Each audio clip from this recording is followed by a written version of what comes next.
Hello, and thanks for joining us on our show, Basic Concepts and the Wisdom of Kabbalah with Dr. Michael Laitman. Hello, hello, hello.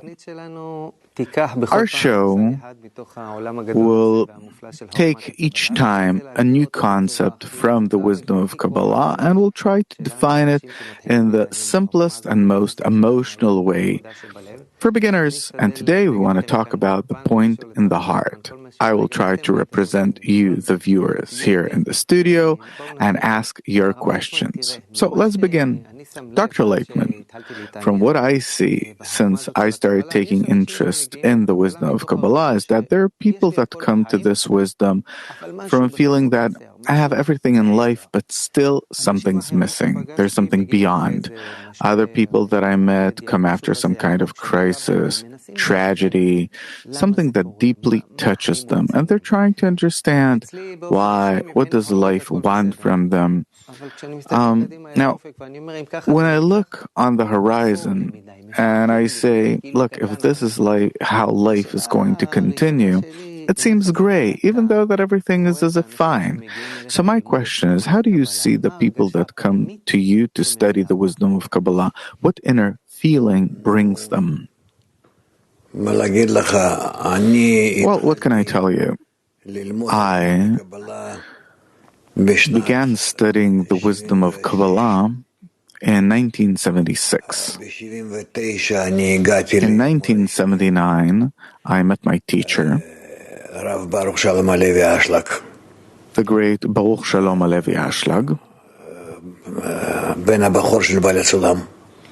the elder child of Bala Sulam, literally meaning or known as the master of the ladder. And since then, I'm studying more and more deeply the source texts written by the great Kabbalists, Bala Sulam and Rabash, my teacher.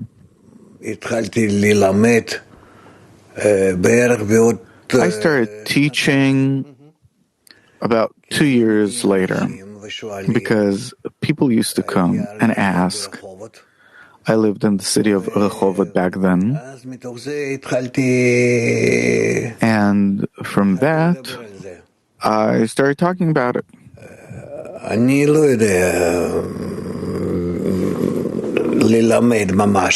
don't know how to really teach. I'm not a teacher, but because there was no choice, and also today, when I'm already old and it's hard for me, still, it's a load that I can't take off my shoulders, and I carry on. From what I know, you have plenty of students all around the world. What excites you the most as a teacher when you meet a beginner, a student that just came to you? What feeling did he come with? Everyone comes with a different feeling. Everyone comes for different reasons, for a different purpose. Each according to the root of their soul, are very unique. And therefore, I can't compare between them. I can't measure them, I can't weigh them in the same bowl. Our show is called Basic Concepts in the Wisdom of Kabbalah, and the concept that we'd like to focus on today, even its name is special. It's called the point in the heart. A friend of mine who's studying Kabbalah for many years now says that if there is this feeling of inner emptiness and a feeling that life has more to offer and that this is what brings me to the wisdom of Kabbalah, it is a sign that the point in my heart has awoken. Do you agree that if these are the things that brought me to study the wisdom of Kabbalah, then the point in my heart has awoken? Well, depends who. There are people that come out of curiosity. They come because they simply want to know the future. because they want to be cured of something, God forbid, and different other reasons. But there are people that simply want to know about the meaning of life. What am I? Who am I? What is life about? Why was I made the way that I was? What is the future that awaits me and what can I do with it? Etc. Meaning these are already more essential questions, and I'm happy to hear about these. How do you identify the point in the heart? That a person has everything. He's not lacking anything in life. Well, in a normal way, corporeally wise. And still he feels that life is meaningless. There's a sense of emptiness. And today it's something that exists in many people. That relatively, somehow, compared to other generations, today each can say that he's far better off. If you look at yourself, you said that you started studying in 1976. Many years went by since then. Today, when you look at yourself from back then, what feeling did you have then that you can say today that this was the awakening of your point in the heart? I don't remember it. I don't remember it because my entire life, I wanted to hear just one answer to one question. What is the meaning of life? What am I living for? Why? I was willing to do anything that could give me an answer to this question, and I didn't find anything. I studied a lot, and still I didn't see any use. I didn't find any answer, no fulfillment. The question of what is the meaning of life? What's the purpose of my life? Is it related to the point in the heart? Well, it's the main thing. The point in the heart is the innermost point in the heart that as if activates it. The spiritual deficiency to live that resides in the heart, and this deficiency activates the heart, and the heart starts pumping and beating. But what for? Another beat and another one. Enough already. If I have nothing now and nothing on the horizon, then why simply suffer and make an effort for these beats to keep on going? I really felt, it's not that it was depression or anything. Depression is usually for a person who doesn't know how to fill himself. I wanted to know, what is the meaning of life? What is the purpose of life? What am I living for? And I got no access to it. Let's try and define the concept of what is the point in the heart. What is it actually? An inner desire of what am I living for? It is that inner point that activates, operates the heart. Is this point a part of something higher? Of course, it's not something that's related. It's unrelated to our life. It's unrelated to corporeality. What is it related to then? To the meaning of life, to its essence. What am I living for? That from that level, it activates the corporeal, physical heart, and the heart activates the body, and the body lives in order to delight the person that is living in it. What is he living for? In order to give him an answer for what is he living for. I heard that the point in the heart is the beginning of the soul. What does it mean? Soul means a part of divinity from above. Meaning, it is that fulfillment that we need to receive for this fulfillment to answer the meaning of life. What are we living for? What's the purpose of it all? What's going on here altogether? Where am I? What is this universe? with me inside the universe. I want to get an answer to all these questions, but I don't see any access to it. I have no approach, and it's frustrating. I remember myself as a child that I used to go out to the backyard and I'd look at the stars. What is all of this for? Why am I here? What am I getting out of this? Really questions that have no answer. And later on I'd go home. I'd come back from the backyard, and that's how it would continue for a long period. I was frustrated.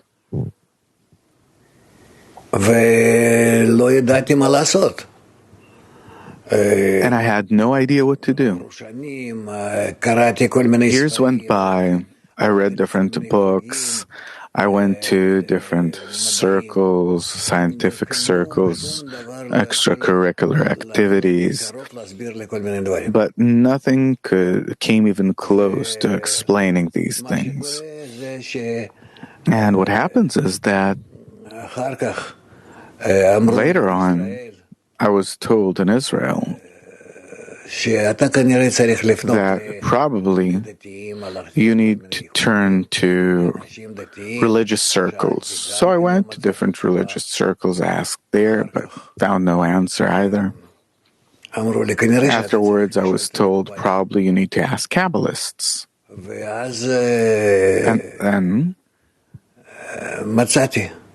I found this place where my spiritual teacher taught, the Rabash.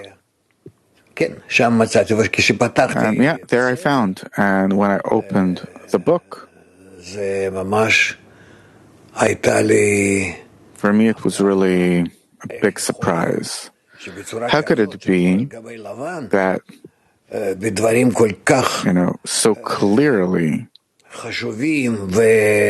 such important matters that are really possibly raging from the heart of every person, that someone writes about all these things so simply, that before the creatures were emanated and created, the simple upper light filled the whole of reality, etc., etc.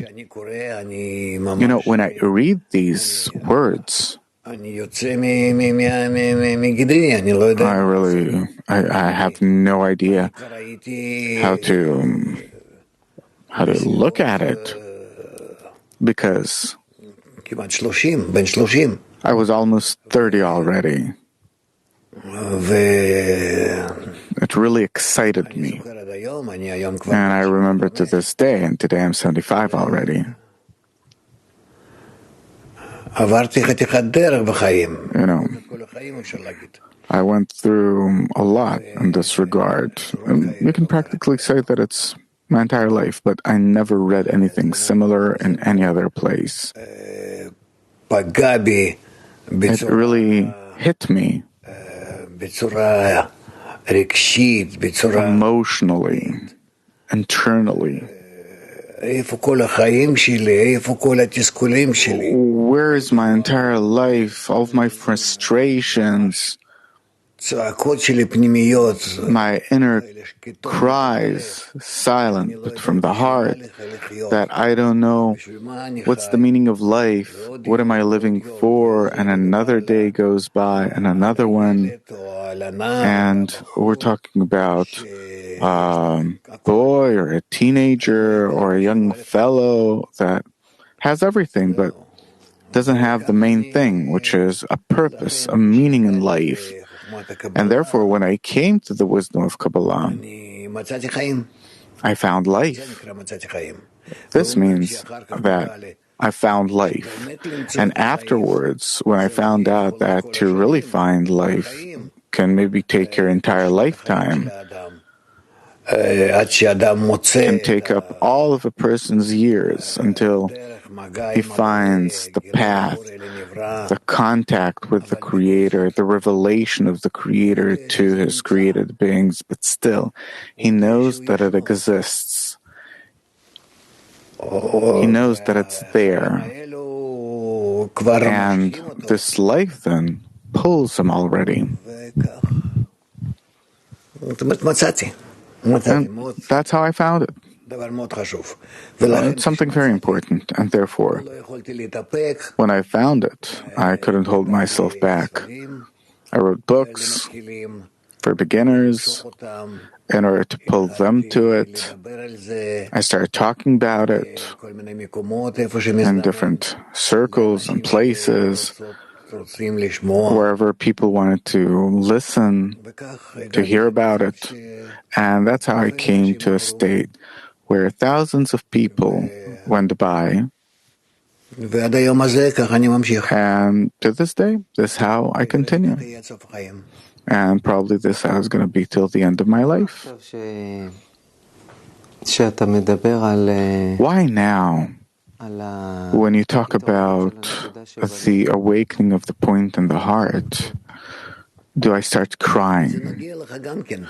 Because it touches you too. It touches the most inner deficiency in a person.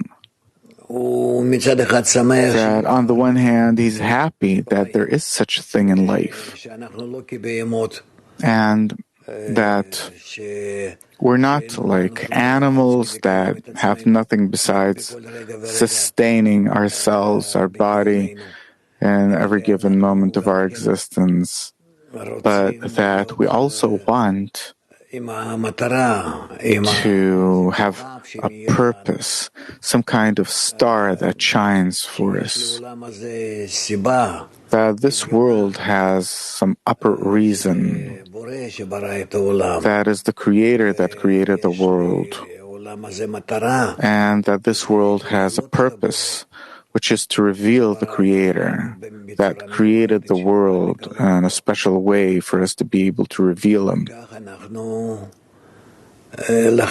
And that's why we're happy that all these things exist and eventually exist for us, for people. And the purpose of creation is for all of us to connect, to unite, to incorporate, and come out of our ego and discover this upper force called the Creator, our Creator, by which we will also gladden Him. Can you explain the name itself, the point and the heart? Point. What does it mean? Point means that it's really a point. It's like we start writing from a dot. That we make contact between the pen and the paper, for example. So this is what we start from. And from there on, everything else that we want to write and achieve, but it starts from a dot, from a point. It has no width or depth or nothing, but it's just the beginning. That's what there is. And our heart is a desire, big desire. Very big desire that actually includes the whole of reality. Everything that we can attain, understand, discover, it all exists in our heart. It's not a corporeal concept that in corporeality the heart is all in all a muscle that provides our entire body with blood. That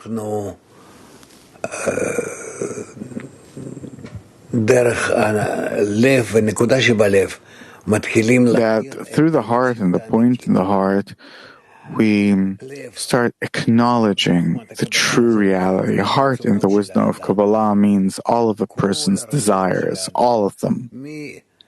From 0 to 100% of all of his desires. And it doesn't matter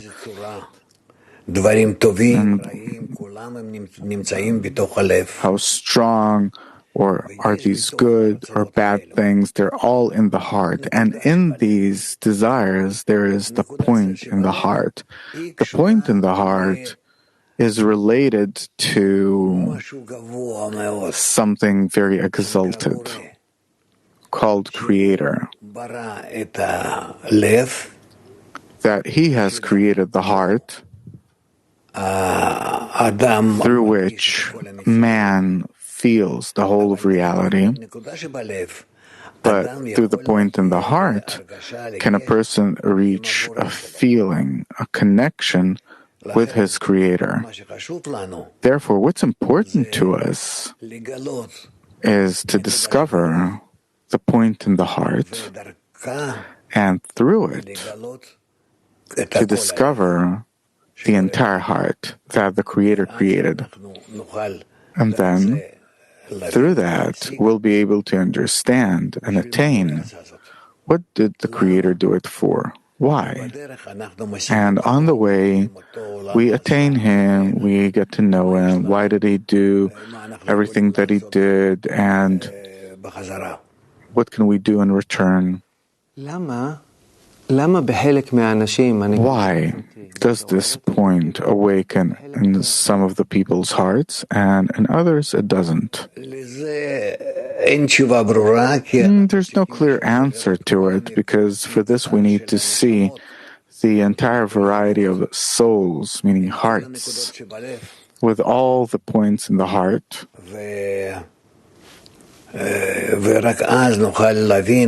And only then can we understand the path of each and every one. Why does someone come closer to it and someone else doesn't? And why along with it are there such changes in the life of humanity and people and in groups of people? It's possible to explain all of it, but still, it is related to providence, to the upper governance of how the Creator brings closer all the parts of the general desire to receive, the general broken parts of the heart that are opposed, opposite to Him. How does He gradually correct them and bring them closer and closer to correction and connection? Suppose a person develops this point to its maximum. What does it feel like? What does it feel when it's at the peak of its development? What do you have there? The point in the heart is all the time connected, related, connected to the Creator, and a person needs to reveal it and its connection to the Creator, and to reveal this connection so much so that this connection will become a pipeline. And this way, he'll be connected with the Creator through this conduit. Later on, he'll discover that there's more than one pipeline, but there are three of them. And that by that, he can mutually be connected with the Creator in a dialogue with Him, and to feel the Creator so much so and connect to Him that he becomes an inseparable part of Him. And that's why this point is so important. And everything else besides the point in the heart are also desires that are corrupted to begin with, but man can correct them gradually, one by one, meaning, and this way to expand his connection with the Creator from a point in the heart to a complete and entire heart. And that's how he advances himself to a degree where he becomes very close, to a point where he becomes similar to the Creator, and then he will be called an Adam, man in Hebrew, literally also meaning to be similar to the Creator. So through this point I can become like the Creator? Of course, this is our purpose, and this is something that everyone needs to attain. What will I be like then when I'll become like the Creator? To begin with, we, through special preparation, are made the opposite of the Creator. That the Creator has created man similar to him, to begin with on purpose, and then broke all those similar forms, all those forms that are similar to him, in order for us to get to know ourselves from a thing and its opposite. And then, from these two forms that are the opposite of the Creator, and that we gradually come closer to Him in our connection, and we become like Him, from these two forms we understand the entire essence of the upper force. That's why it's called Creator. Boreh, in Hebrew, from the words bo'eh, come and see, that we gradually, from the opposite, become like Him. What does it mean to be like the Creator emotionally? To be good and benevolent to others like He is. I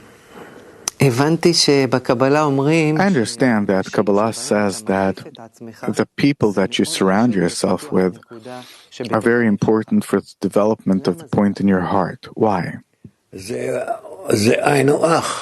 It's one and the same, meaning that to the measure to which I correct my heart, that my heart is the center of all the desires, thoughts, aspirations, if I correct them all to love of others, then by that I start feeling how similar to the Creator I become.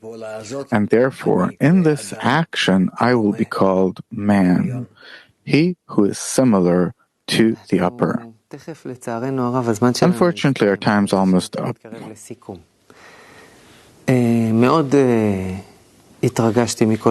was very moved by everything that you said today. Can you kind of sum it up? What is the point in the heart?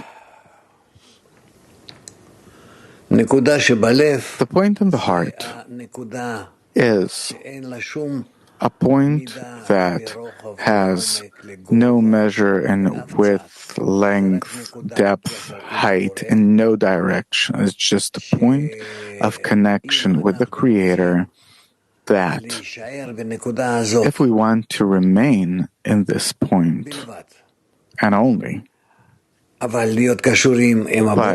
to be connected with the Creator, then gradually we begin, through this approach, to discover that there's nothing in us and we don't want anything besides the point of connection. And then, through this point, we start discovering the entire essence of the Creator, that really we start discovering that we're in an ocean of the Creator's attitude toward us emotionally, and the different actions that only in relation to us does He exist and do and does everything. And it all comes to us only through this point that has no measure, but only a point of connection on the tip of the needle, really. If this is how we want to reach connection with the Creator and no more, then through that needle, through that hole of the needle, do we reach a state, through the needle's eye, we reach a state where great conduits of abundance, understanding, perception, and connection with the Creator open up to us, and we also become as an ever-growing fountain, spring. Thank you very much, Dr. Laitman. May we all succeed at it and really incorporate in the ocean of infinite love. Amen. Thank you very much for being with us. Till next time, I wish you all the best.